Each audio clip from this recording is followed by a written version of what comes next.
என் இனிய உலகத்தமிழ் மக்களே, தாய்மார்களே, பெரியோர்களே, சிறார்களே, என் அருமைச் சீடர்களே, யோக நண்பர்களே, யோக விரும்பிகளே, உங்கள் அனைவருக்கும் என் இனிய காலை வணக்கம். கலைஞர் தொலைக்காட்சி நிகழ்ச்சியில் நலமுடன் வாழ என்னும் பிரிவில் யோகாசனத்திற்கு அதிக முக்கியத்துவம் கொடுத்திருப்பதை நீங்கள் அறிவீர்கள். அதிகாலையில் வேளையில்தான் நாம் நல்ல காரியங்களெல்லாம் செய்கின்றோம். உடல்நலம் என்பதும் ஒரு நல்ல காரியம்தான். வேறு எந்த பயிற்சியினாலும் நாம் ஆரோக்கியமாக நோயின்றி வாழ முடியாது. வெளிநாட்டு பயிற்சிகளெல்லாம் நாம் ஓரளவுக்குத்தான், ஒரு வயது வரைக்கும் தான், பள்ளிக்கூட படிப்போடு எல்லாம் போயிடும். அது எந்த பயிற்சி ஆனாலும் சரி, நீளம் தாண்டுதல், உயரம் தாண்டுதல், கிரிக்கெட், இன்ன பிற எத்தனையோ விளையாட்டுகள், வெள்ளையன் வந்தபோது நமக்கு தந்த விளையாட்டுகள் எல்லாம் திருமணமானவன் என்று செய்ய முடியாது. ஆனால் யோகாசனம் என்பது 2 வயதிலிருந்து நாம் சாகும் வரை 100 வயது வரைக்கும் செய்யலாம். 110 வயது வரைக்கும் ஒருவர் நம்முடைய தமிழ்நாட்டிலே ஸ்ரீவில்லிபுத்தூரில் ஒரு யோகா மையம் இருக்கிறது. அங்கே ஒரு காவலாளிக்கு 110 வயசு. காவலாளி எப்படி ஆசனத்தை கற்றுக்கொண்டார் என்றால், அங்கே வரக்கூடியவர்கள் செய்வதை பார்த்து பார்த்து இவரும் பழகி இன்றைக்கு அந்த யோகா சென்டரினுடைய ஆசிரியராக மாறியிருக்கிறார். 110 வயசு. போன மாதம் ஹிந்து தமிழ் பத்திரிகையில் அவர் படத்தை போட்டு விமர்சித்திருக்கிறார்கள். 110 வயசு வரைக்கும் வாழ முடியும் என்பதை சாதாரண ஒரு வாட்ச்மேன் கவனிக்க வேண்டும் நீங்கள். ஆகவே எல்லோரும் நாம் ஆரோக்கியமாக வாழ முடியும், எந்த வயதிலும் வாழ முடியும். அந்த நிலையில் இன்றைக்கு பாருங்கள், இன்றைக்கு எஸ்பிஎஸ்சி விவேகானந்தா வித்யாலயம் முடிச்சூர் காஞ்சூர் மாவட்டத்திலிருந்து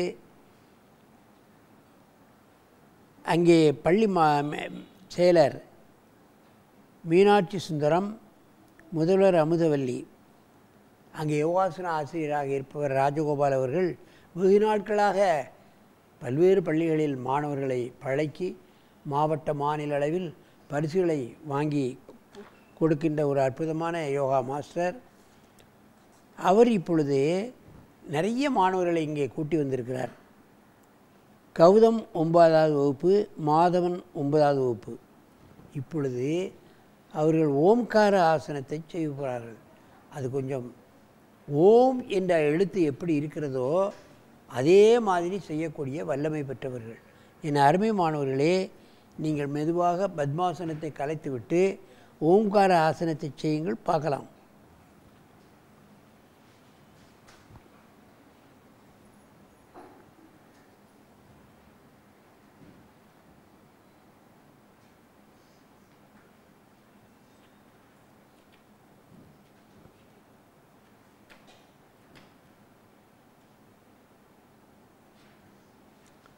ஓம் என்ற எழுத்து எப்படி இருக்கிறது அதே மாதிரி செய்திருக்கார்கள் பாருங்கள்.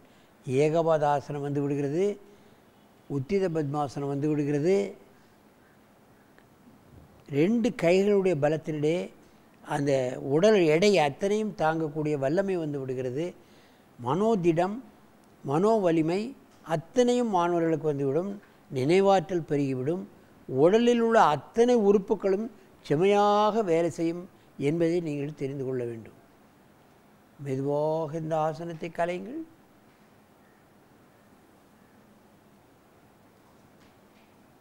நீண்ட மூச்சு வாங்கிக்கொள்ளுங்கள். இடது காலை போட்டு இந்த ஆசனத்தை செய்ய முடியுமா? இடது காலை போட்டு செய்யுங்கள்.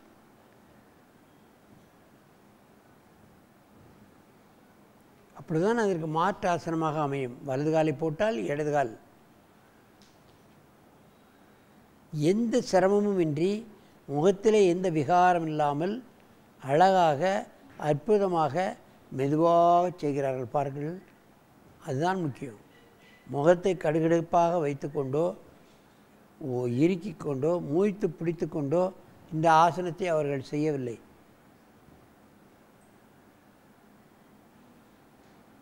மெதுவாக இந்த ஆசனத்தை கலையுங்கள்.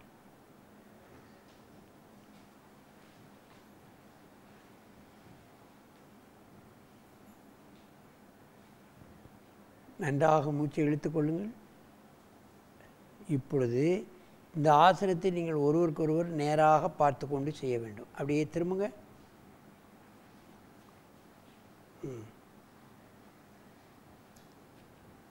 செய்யுங்க.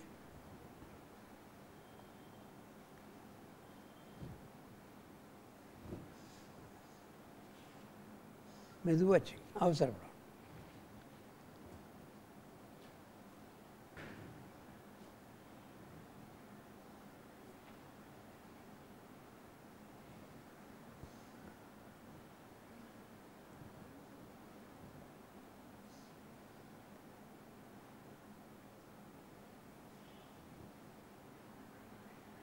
மெதுவாக இறக்குங்க.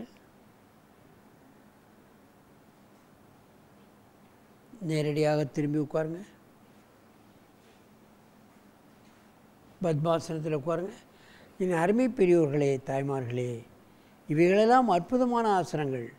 நமது முனிவர்கள் 84 லட்சம் ஆசனங்களை கண்டுபிடித்திருக்கிறார்கள். இவைகளெல்லாம் பார்த்து வெளிநாட்டினவர்கள் ஆச்சரியப்படுகிறார்கள். ஏனென்று கேட்டால், அந்த 82,000 ஆசனங்களை 84 லட்சம் ஆசனங்கள் என்று சொல்கிறார்கள். இவ்வளவு ஆசனமா?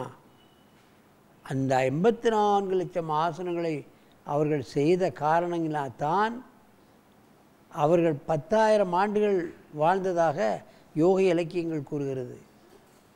விளையாட்டுகளெல்லாம் ஒரு 40-50 விளையாட்டுகள் தான் இருக்கிறது. இது என்ன எத்தனை வளைவுகளும் நெளிவுகளும் சுழிவுகளும் உள்ள இவ்வளவு ஆசனத்தை எப்படி நமது முனிவர்கள் செய்தார்கள் என்று ஆச்சரியப்படுகிறார்கள். நம் நாட்டு கலைகள் அப்பேற்பட்ட ஆய கலைகள் 64 அப்படிப்பட்ட கலைகள். இவையெல்லாம் வெளிநாட்டிலே இன்றைக்கு கோலோச்சு கொண்டிருக்கின்றது.